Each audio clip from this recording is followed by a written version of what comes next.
Oui. Serge, l'histoire un peu qui se répète, des premières périodes un peu difficiles là, depuis le début de ce séjour à domicile. Ton analyse? Ben, 19-5 dans les tirs. Vous avez écopé de quelques pénalités, ils ont profité de leur chance. C'est bon que tu aies suivi la première période. Moi, je trouve que en première période, on était totalement dominés, puis même un aveugle aurait pu se rendre compte de ça, c'est bien certain. C'est une excellente, pour moi, c'est une des meilleures formations de la Ligue et de loin. On a une jeune formation qui est promis un bel avenir, mais vous avez un excellent exemple ici du genre d'intensité puis de club avec lequel on va devoir rivaliser à un moment donné ou à un autre. Puis, effectivement, en première période, ça a été extrêmement difficile. Je dis ça dans le contexte où, en deuxième et en troisième, vous avez été capable de jouer contre eux autres. Oui, plus. Puis Marcoux, en troisième période, a fait des arrêts époustouflants, entre autres sur Gravel. C'était extraordinaire. Puis écoute, mais c'est un match où je pense que l'adversaire méritait de gagner. On a eu beaucoup moins de chances de marquer. On était beaucoup moins fluide dans les exécutions aussi.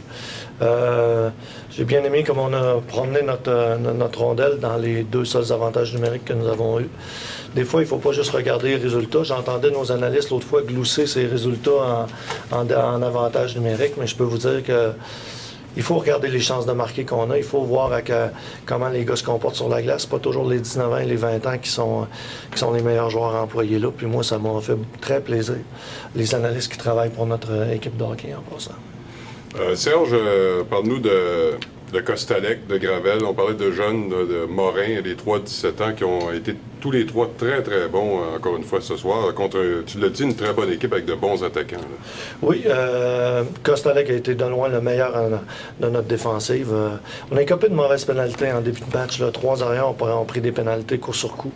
Et puis, ça a donné le tempo de l'autre côté. Et sur le deuxième but qu'on donne en désavantage numérique, on n'est pas dans... C'est un très mauvais choix de jeu d'un vétéran. Il tombe en plus en zone adverse, ce qui donne le surnombre. Et un de nos vétérans aussi à l'arrière prend pas son gars sur le retour devant le filet. Ça donne un but désert. C'est pas le genre de but qui va nous permettre de progresser. C'est le genre de but qu'on peut facilement éviter. Je pense au dernier match contre Bécomo, on a donné aussi un genre de but comme ça où les deux buts qu'on a donnés dans ce match-là, c'est des buts sur des erreurs qui sont non provoquées. Donc, on a beaucoup d'apprentissage à faire, puis ça fait partie de ça. Mais reste un autre aspect positif ce soir, sans doute la performance de ton gardien, Philippe Desrosiers, solide. Philippe a été solide, surtout en première période. Il a été vraiment, je dirais, impeccable. Il a joué du très bon hockey. Je pense qu'il voudrait revoir le dernier but, cependant. Là, mais bon, on n'a pas à tenir rigueur. Je pense qu'il y a une très bonne performance devant le filet. Et tu l'as dit au départ, c'est une bonne équipe de hockey que vous avez affrontée. C'est à peu près le même club qui était venu en série l'an passé à 1 ou 2 joueurs près. Là, hein? Je pense que tu ne m'écoutes pas, Martin. C'est pas une bonne équipe de hockey. C'est la meilleure équipe du circuit avec les Remparts de Québec au moment où on se parle. C'est plus qu'une bonne équipe de hockey.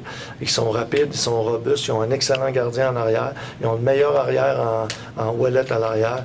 C'est une équipe qui est à maturité, puis c'est une équipe qui est intéressante à jouer parce que c'est un challenge pour nous à tous les fois.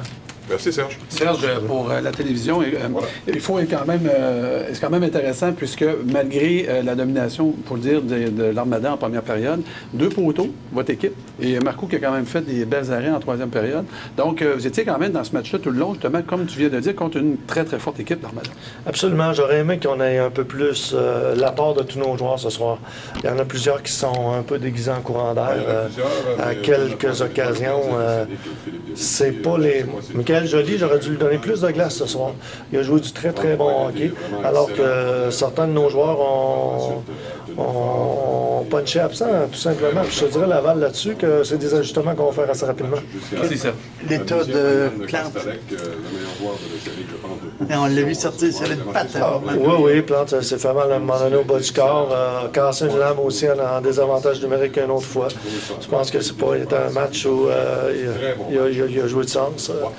On va être récupéré, mais quant à son état de santé, il est trop tôt pour te dire ce qu'il y en a. C'est un peu un match à l'inverse de l'an dernier. L'an dernier, vous les avez battus souvent grâce à l'avantage numérique. Vous aviez un peu de difficulté à 55. Ce soir, c'était le contraire. Vous avez bien joué à 55 et vous êtes fait marquer en avantage.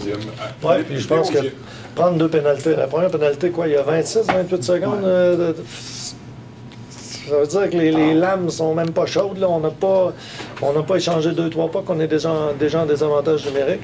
Étant en furie à un certain moment donné, puis vous savez que c'est pas mon objectif de blâmer les arbitres ou quoi que ce soit, mais après 3 pénalités, il y a eu vraiment...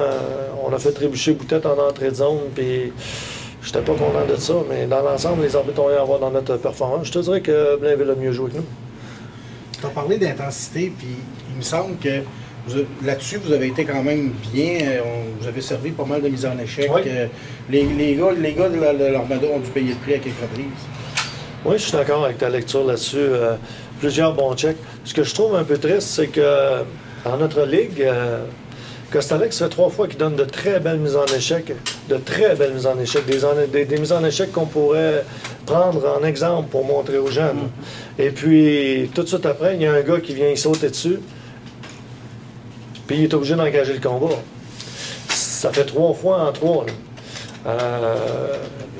C'est triste. Là-dessus, il n'y a pas de pénalité d'instigateur. Je suis d'accord avec l'appel de l'arbitre.